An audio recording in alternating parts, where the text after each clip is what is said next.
ومن بهديه مهتدى. أما بعد فأعوذ بالله من الشيطان الرجيم. بسم الله الرحمن الرحيم.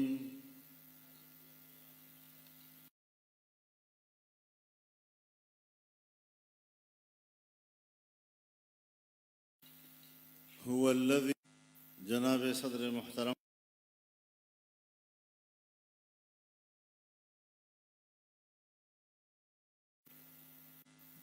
علماء کرام، زعماء علاقہ، بزرگان ملت، میرے دوستوں اور بھائیوں،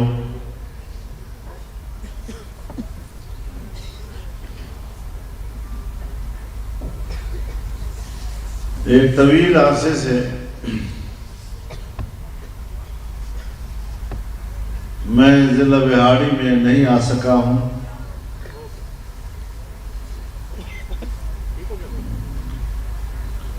کئی سالوں سے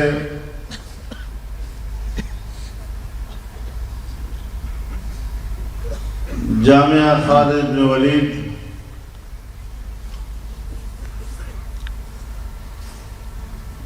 کے محتمم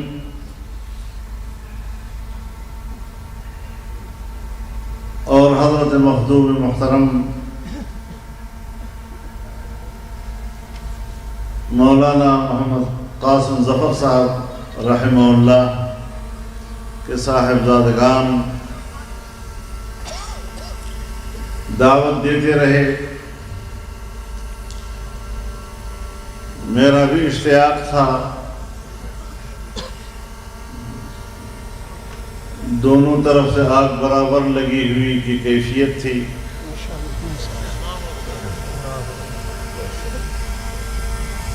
اللہ تعالیٰ نے اس حاضری کے لیے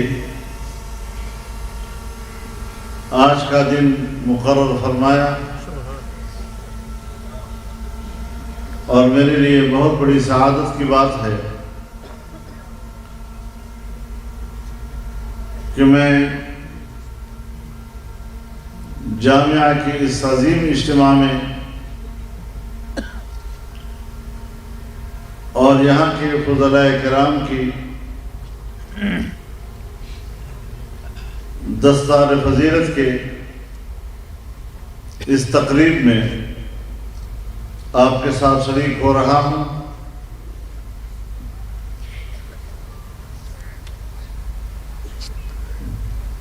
استحکام پاکستان اور تحفظ دینی مدارس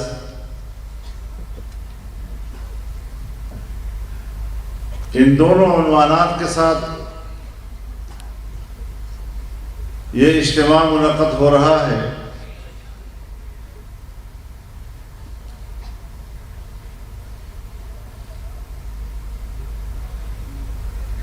ہمیں ذرا اس پس منظر میں جانا ہوگا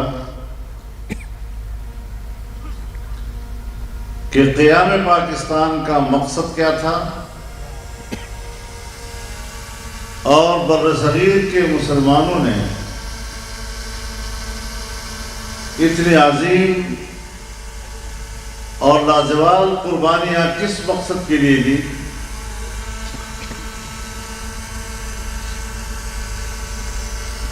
تاریخ اس بات کی گواہ ہے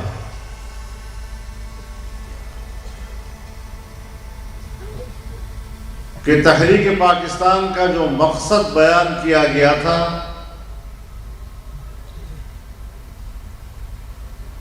وہ لا الہ الا اللہ کا نعرہ تھا۔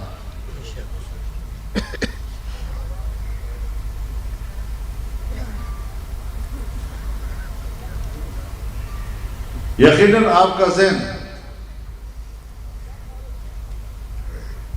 بھی اس بات کی تصدیق کرتا ہوگا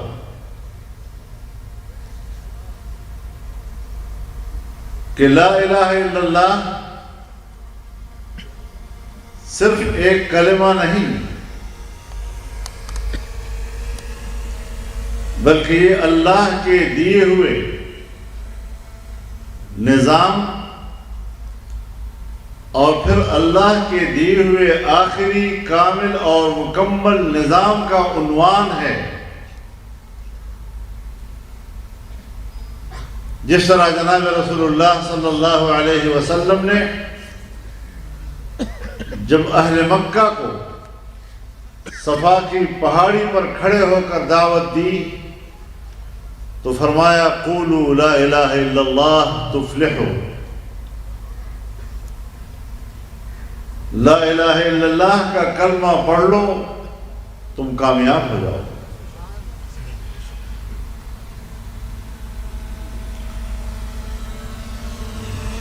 ستتر سال اس ملک کے بیت چکے ہیں.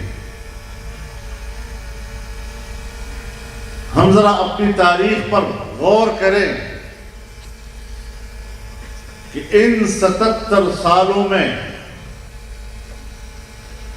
لا الہ الا اللہ کے مقدس نعرے کے ساتھ ہمارا رویہ کیا رہا.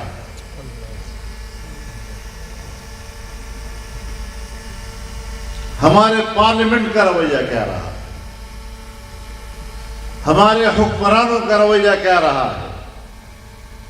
ہماری اسٹیبلشمنٹ کا رویہ کیا رہا ہے. ہماری بیوروکریسی کا رویہ کیا رہا ہے. ہمارے جاگیرداروں کا رویہ کیا رہا ہے. ہمارے سرمایہ داروں کا رویہ کیا رہا ہے. ہمارے صنعت کاروں کا رویہ کیا رہا ہے. کیا آج اتنا عرصہ گزرنے کے بعد ہم نے ان رویوں پر کوئی غور نہیں کرنا؟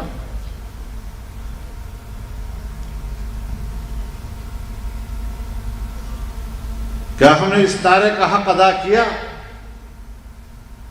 کم از کم میں واشگاف الفاظ کے ساتھ یہ بات کہنا چاہوں گا کہ اس نعرے کے ساتھ جو زیادتی ہم نے من حیث القوم یا ہمارے اشرافیہ نے ادا کی وہ اللہ کے ہاں ناقابل معافی جرم کے تھے.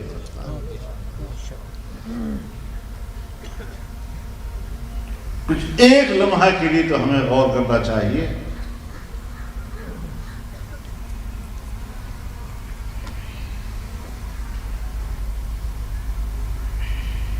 قرارداد پاکستان پاس ہوئی، اس کے اندر جو قیام وطن کا مقصد بیان کیا گیا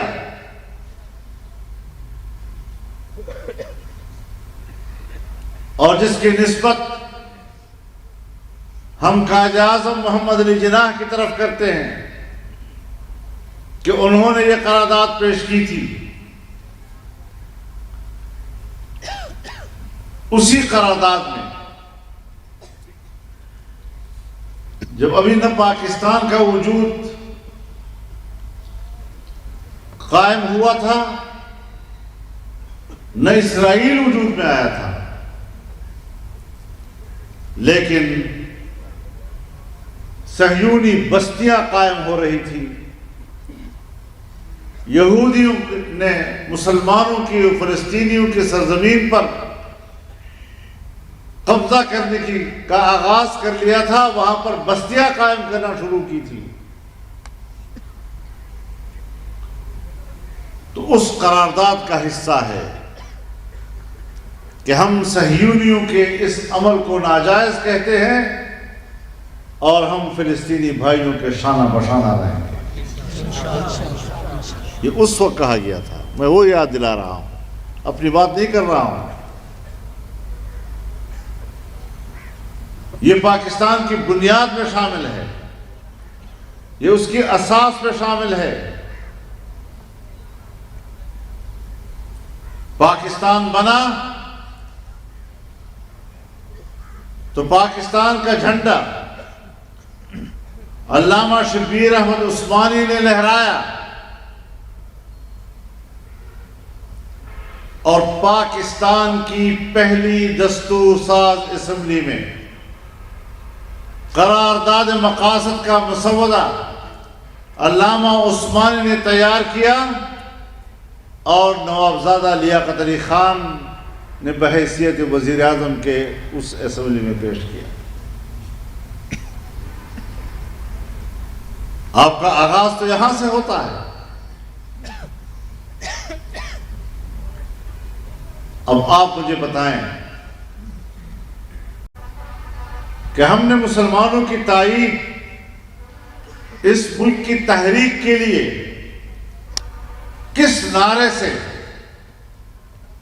اور کس نظریے کے ساتھ قائم کی، اور پھر آج تک ہم نے اس ملک کے نظریے کے ساتھ کیا حشر کیا۔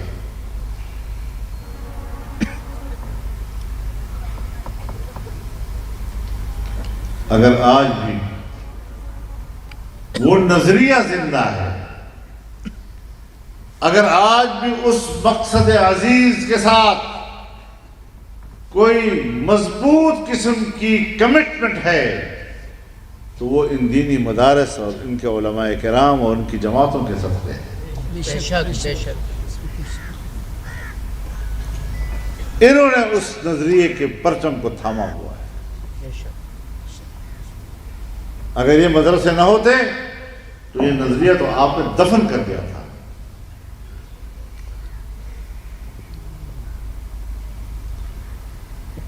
اور آج بھی آپ کا یقین یہی ہے کہ اگر مدرسہ زندہ رہتا ہے، یہ علماء موجود رہتے ہیں، سیاست میں ان کا کردار رہتا ہے، تو پھر یہ اسلام کی بات، اسلام کا نظریہ، اسلام کی بنیاد پر ہماری داخلی پالیسیاں، ہماری خارجہ پالیسیاں، اس کی آواز تر و تازہ رہے گی، زندہ رہے گی۔ اس لیے مدارس کا خاتمہ اور ان کے کردار کا خاتمہ، ان کو غیر مؤثر بنانا آج ہماری ملک کی سیاست اور ان جاگیرداروں اور ان اس اسٹیبلشمنٹ اور بیوروکریسی کا ایجنڈا بنا ہوا ہے۔ اس کے علاوہ کوئی مقصد ان کا نہیں۔ اس سے آپ اندازہ لگائیں کہ اس ملک کی استحکام کے لیے اور اس کے نظریے کے استحکام کے لیے آپ کی دینی مدرسے کی کس قدر ضرورت ہے۔ بدقسمتی سے ہمارا کالج اور ہماری یونیورسٹیاں جو حکمرانوں کے نگرانی میں چل رہی ہیں، آج وہاں یہ نظریہ دم توڑ چکا ہے۔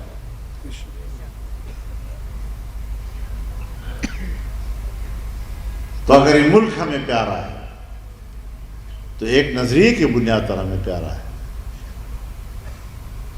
اگر یہ ملک جس کے لیے قربانیاں دی گئی ہیں ایک نظریے کی اساس پر دی گئی تھی، یا تو اعتراف کر لو کہ ہم نے دھوکہ دیا تھا، ہم نے برصغیر کے مسلمانوں کو دھوکہ دیا تھا، یا تو اعتراف کر لو کہ ہم نے منافقت کی تھی۔ پھر منافقوں سے نمٹنا بھی ہم جانتے ہیں۔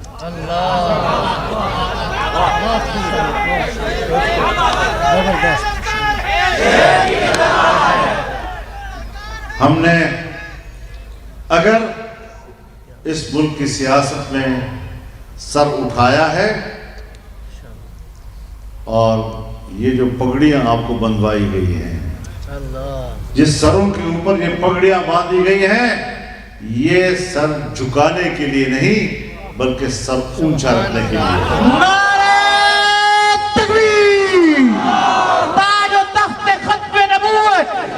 تحفظ مدارس دینیہ!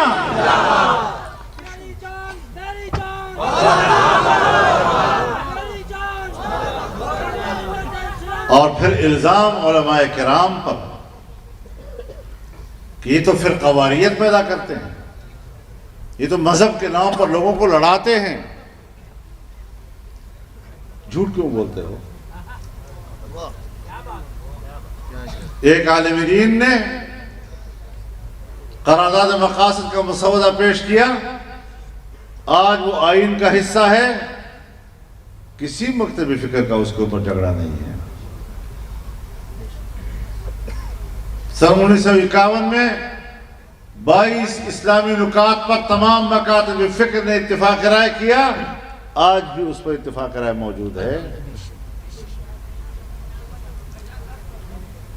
مذہبی دنیا کی سیاسی قیادت نے ہمیشہ ہم آہنگی کا کردار ادا کیا ہے۔ سن 1973 کا آئین بنا، اس آئین کے اندر اگر آج اسلامی دفعات موجود ہیں اور اس آئین کی بنیاد اسلام پر رکھی گئی ہے، مملکت کی بنیاد اگر اسلام پر رکھی گئی ہے تو علماء کرام کی موجودگی کی وجہ سے رکھی گئی ہے۔ اگر علماء نہ ہوتے وہاں پر تو آپ کے آئین میں یہ نہ ہوتا کہ اسلام پاکستان کا مملکتی مذہب ہوگا، پھر آپ کے آئین میں نہ ہوتا کہ تمام قوانین قرآن و سنت کے تابع ہوں گے، پھر آپ کے آئین میں نہ ہوتا کہ قرآن و سنت کے منافق کوئی قانون نہیں بنے گا، پھر آپ کے آئین میں نہ ہوتا کہ اسلامی نظریاتی کونسل قائم ہو جہاں تمام مکاتب فکر کی نمائندگی ہو اور وہ اسلامی قانون سازی کے لیے سفارشات مرتب کرے۔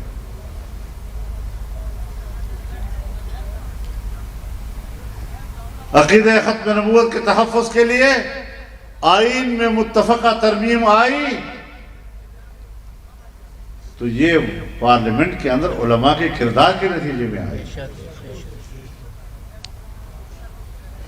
اگر وہ علمی میدان میں اس کا مقابلہ نہ کرتے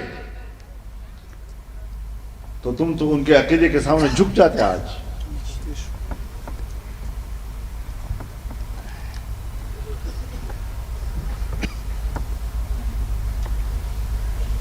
انہوں نے ہمیشہ مذہبی ہم آہنگی کے لیے کام کیا ہے۔ MMA تک ہم تمام مکاتب فکر ایک پلیٹ فارم پر، اور آج بھی جمعیت علماء اسلام اپنے اکابر کی امانت سمجھتا ہے اس بات کے لیے کہ عوام کو فرقہ واریت سے دور رکھنا ہے۔ ہم اختلاف نہیں ختم کر سکتے، اس پہ کوئی شک نہیں، اختلافات اپنی جگہ پر ہیں، لیکن اپنے رویے تو ہمارے اختیار میں ہیں، رویوں میں تو نرمی لا سکتے ہیں، ملک کو فساد اور فتنے سے اور خون ریزی سے تو بچا سکتے ہیں، معاشرے کو نفرتوں سے تو بچا سکتے ہیں، معاشرے کے تعصبات سے تو ہم بچا سکتے ہیں۔ اور تمہارا کردار کیا رہا کہ جب نیشنل ایکشن پلان کے نام سے تم نے ایک دستاویز مرتب کی تو آپ نے ملک کے اندر فساد کا ذمہ دار، دہشت گردی کا ذمہ دار وہ دینی مدرسے کو قرار دیا، اور پھر اسے اتنا مقدس دستاویز قرار دیا کہ یہ تو نیشنل ایکشن پلان کی اختلاف کرتا ہے، جیسے ہم بڑا کوئی جرم کر رہے ہوں۔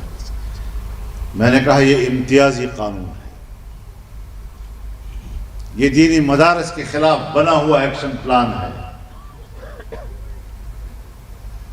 اور تمہارا یہ پلان دینی مدارس کے بارے میں جھوٹ بول رہا ہے۔ کیسے میں قبول کروں اس کو؟ دستخط تو دور کی بات، مجھے کہا ذرا دعا تو کر لیں، میں نے کہا دعا بھی نہیں کر سکتے۔ کیا بات، کیا بات۔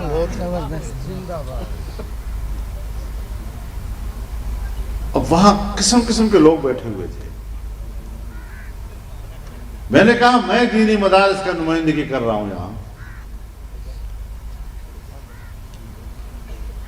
میں نے مثالیں دی کہ دینی مدارس ملک کے ساتھ کھڑی ہیں، علماء ملک کے ساتھ کھڑے ہیں، ملکی آئین کے ساتھ کھڑے ہیں، ملکی وحدت کے ساتھ کھڑے ہیں، پاکستان کے ساتھ علماء کھڑے ہیں۔ آپ نے ان کو تو نشانہ بنایا، لیکن یہاں وہ لوگ بھی بیٹھے ہیں جو قوم پرستی کا نعرہ لگاتے ہیں، قومیتوں کی جنگ لڑ رہے ہیں، لسانیت کی جنگ لڑ رہے ہیں،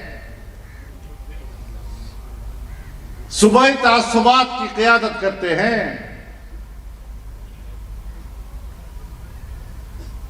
مہاجر اور سندھی کا سوال پیدا کرتے ہیں، سرائکی اور پنجابی کا سوال پیدا کرتے ہیں، بلوچ اور پشتون کا سوال پیدا کرتے ہیں، پشتون اور ہزارہ کا سوال پیدا کرتے ہیں، پشتون پنجابی کا سوال پیدا کرتے ہیں۔ یہ تعصبات پیدا کرنا، یہ آپ کی سیاسی قیادت، اسی کا نام ہے۔ میرے سامنے بیٹھے ہو، میں نے کہا حضرات، میں ایک ایک کو جانتا ہوں، کس کس تعصب کا آپ نعرہ بلند کرتے ہیں، کس طرح اپنے ملک کے عوام کے درمیان اور قوموں کے درمیان اور مختلف زبانیں بولنے والوں کے درمیان آپ نفرتیں پیدا کرتے ہیں، آپ قوم کو لڑاتے ہیں۔ تعصبات اور نفرتیں آپ کا کام ہے، اور نشانہ بنا دیا آپ نے معصوم مدارس اور علماء کا، جو قوم کے ساتھ کھڑے ہیں۔ وہ ہمارے فرقوں کا نام لیتے ہیں۔ میں نے کہا اس میں کوئی شک نہیں کہ معاشرے میں فرقہ وارانہ عناصر ہیں، ہم فرقہ وارانہ عناصر کی موجودگی کا انکار نہیں کرتے، لیکن یہ فرقہ واریت اور مختلف فرقے اور یہ عناصر آپس میں اس وقت لڑتے ہیں جب اس کی ضرورت ہماری ایجنسیوں کو ہو، ہماری اسٹیبلشمنٹ کو ہو، ہماری حکومتوں کو ہو، تب جا کر یہ لڑائیاں پیدا ہوتی ہیں۔ ان کی سیاسی قیادت نے کبھی بھی ان کو آپس میں لڑانے کی بات نہیں کی۔ لیکن دکانیں ہیں، بڑی اچھی چلتی ہیں، جذباتی ماحول پیدا کرتے ہیں، اور ہم جذباتی ماحول میں جب معقول بات کرتے ہیں تو اس جذباتی ماحول میں ہماری معقول بات جرم بن جاتی ہے۔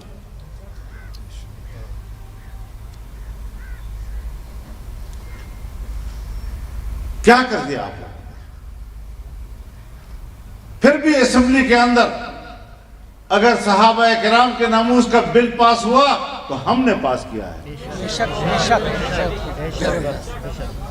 پھر بھی اگر عدالت کے ماحول میں عقیدہ ختم نبوت کو تحفظ بخشی ہے تو جمعیت علماء اسلام نے بخشی ہے، اور ان دینی مدارس کی قیادت نے بخشی ہے۔ آپ کا کیا کردار ہے اس پہ؟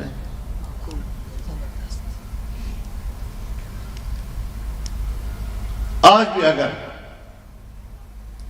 پاکستان جب بنا تھا اور اسٹیٹ بینک آف پاکستان کا افتتاح ہوا اور اس کی افتتاحی تقریب سے قائد اعظم نے خطاب کیا تو انہوں نے ہی کہا تھا کہ ہماری معیشت کا مدار اسلامی تعلیمات پر ہوگا۔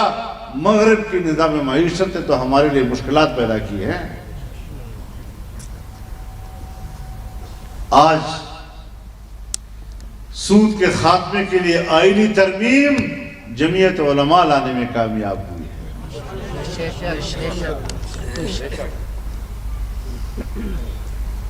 آپ نے ایک ڈھیلا ڈھالا بے معنی قسم کی فیڈرل شریعت کوڈ بنایا جس کے فیصلے کی کوئی وقت نہیں تھی،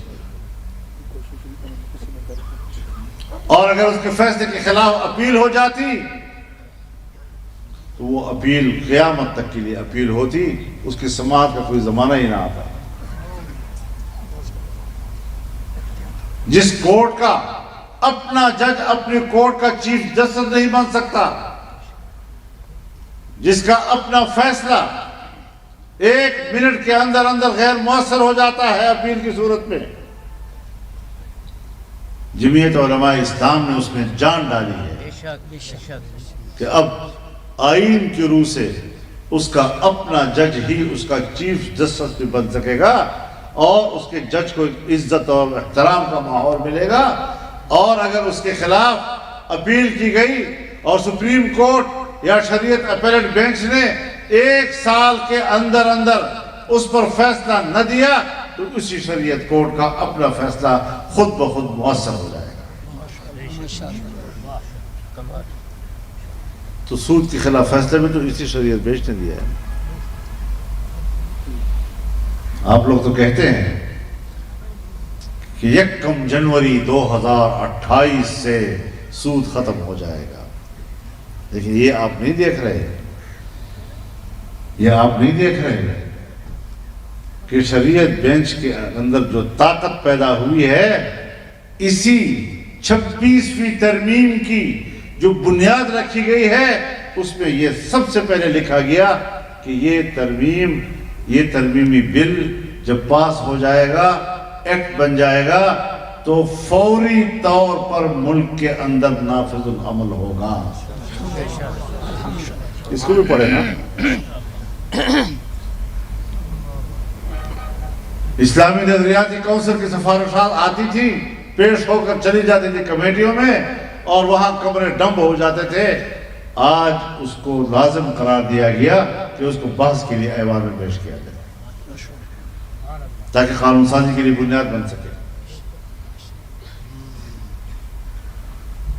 تو اس محاذ پر جو کامیابیاں ہمیں آج ملی ہیں تو یہ جہد مسلسل کے نتیجے میں اللہ نے عطا کی۔ آپ بتائیں، جو قائد اعظم کا نام لے لے کر نہیں تھکتے اور ہمیں نسبت کرتے ہو کہ انہوں نے تو اختلاف رائے کیا تھا، اپنا کردار بھی ذرا دیکھو نا۔ قائد اعظم کو تم جیسے لوگوں کی صورت میں جو ناخلف اولاد ملی ہے، اور تم وہ لوگ ہو جن کے بارے میں خود قائد اعظم نے کہا تھا کہ میرے جیب میں جتنے سکے ہیں سب کوٹے ہیں۔ تم ان کوٹے سکوں کے اولاد ہو۔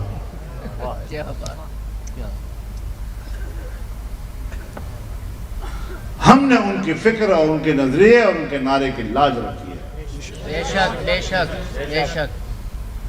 تو اگر پاکستان کو مضبوط بنانا ہے، مستحکم بنانا ہے، تو اسی نظریے سے بنے گا جس نظریے کا پرچار علماء کرام کر رہے ہیں اور دینی مدارس کر رہے ہیں۔ بے شک بے شک۔ اسی لیے تو تمہیں جشتی نہیں ہے۔ تمہارا کردار مجھے یاد نہیں ہے؟ اللہ، آج 77 سال گزر گئے، 77 سال پاکستان کے۔ بلوچستان کا مریض آج بھی علاج کے لیے کراچی جاتا ہے۔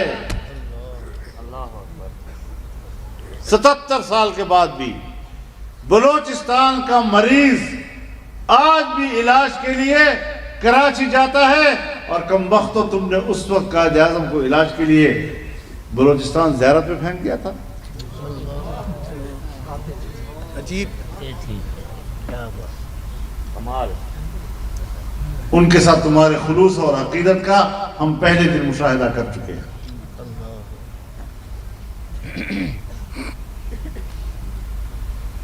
تو اس طرح ملک نہیں چلے گا۔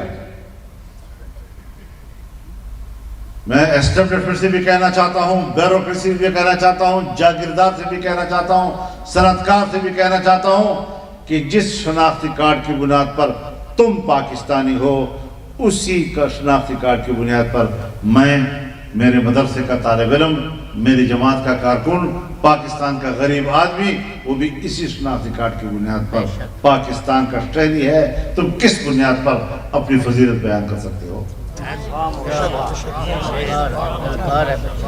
کیا بات۔ ہم پاکستان، یہ ملک ہمارا ہے، اس کے لیے ہم نے قربانی دی ہے اور ہم قربانی دیں گے انشاءاللہ۔ لیکن پاکستان کو تمہارے رحم و کرم پر نہیں چھوڑیں۔ ہم نے آپ کے رحم و کرم پر چھوڑا تھا، پاکستان ٹوٹ گیا، بنگلہ دیش بن گیا۔ جو فسادات اس وقت 23 سال سے صوبہ خیبر پختونخوا اور بلوچستان میں ہو رہے ہیں، یہ کس مستقبل کی نشاندہی کر رہے ہیں؟ ذرا سوچا ہے کبھی؟ تمہارے کردار نے ریاست پاکستان کے خلاف نفرتوں کی بنیاد رکھتی ہے۔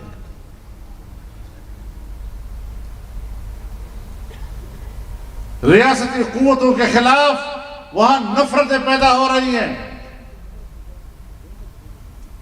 یہ نفرتیں اگلے 5-6 نسلوں میں بھی تم دور نہیں کر سکو گے۔ تم نے جمعیت علماء اسلام کو ان علاقوں میں غیر مؤثر بنانے کے لیے جو وتیرے استعمال کیے، جو بین الاقوامی ہدایات حاصل کی، جو بین الاقوامی ایجنڈا لے کر آپ پاکستان میں آئے، تم نے یہ سوچا تھا کہ کہ یہ قوت جو ہے ہم اس کو بیچ سے نکال دیں گے اور پتہ نہیں کیا تمہارے پروگرام تھے. بخدا نہ تم اس ملک میں اسلام کے علاوہ کسی دوسرے نظام کے قابل ہو، نہ تم اپنی خارجہ پالیسی میں اسرائیل کو تسلیم کرا سکتے ہو، اور نہ تم قادیانیوں کو دوبارہ مسلمان کا سٹیٹس دے سکتے ہو. انشاءاللہ انشاءاللہ.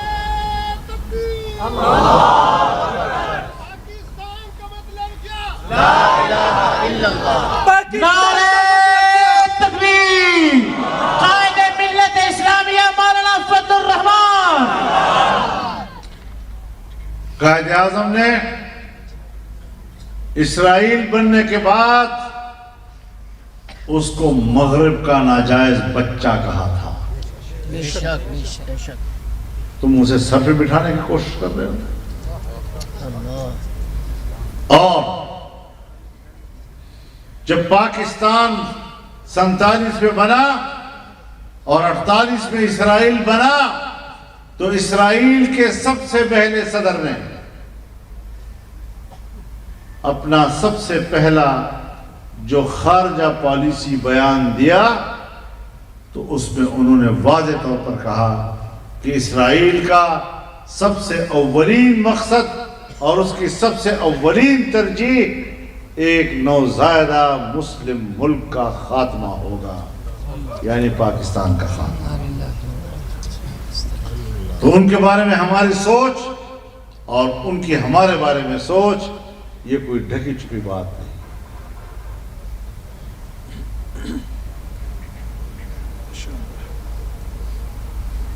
قادیانیوں کو غیر مسلم اقلیت قرار دینا یہ علماء کرام کا کردار رہا ہے.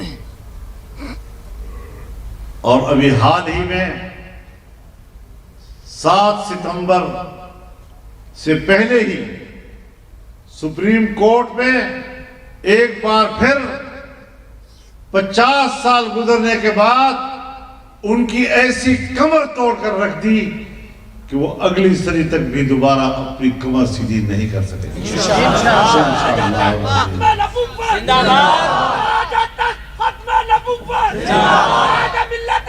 نعرہ تکبیر. تاج و تخت ختم نبوت. اگر ملک کو مستحکم رکھنا ہے، اگر تمہیں پاکستان کا استحکام چاہیے تو دینی مدرسے اور علماء کے ساتھ معاملات ٹھیک کرتے ہیں. ہماری نیتوں میں کوئی شک و شبہ نہیں، ہم ملک کے ساتھ کھڑے ہیں، لیکن تمہارا رویہ مشکوک ہے. تم نے اپنے آپ کو سیدھا کرنا ہے، ملک مستحکم ہو جائے گا، ملک کو اپنا منہج مل سکے گا، ملک کو وہ راہ مل سکے گی جس راہ پہ چلنے کے لیے اسے قائم کیا گیا تھا. ہمارے رویے اور ہماری نیتیں صاف ہیں. تو میرے محترم دوستو،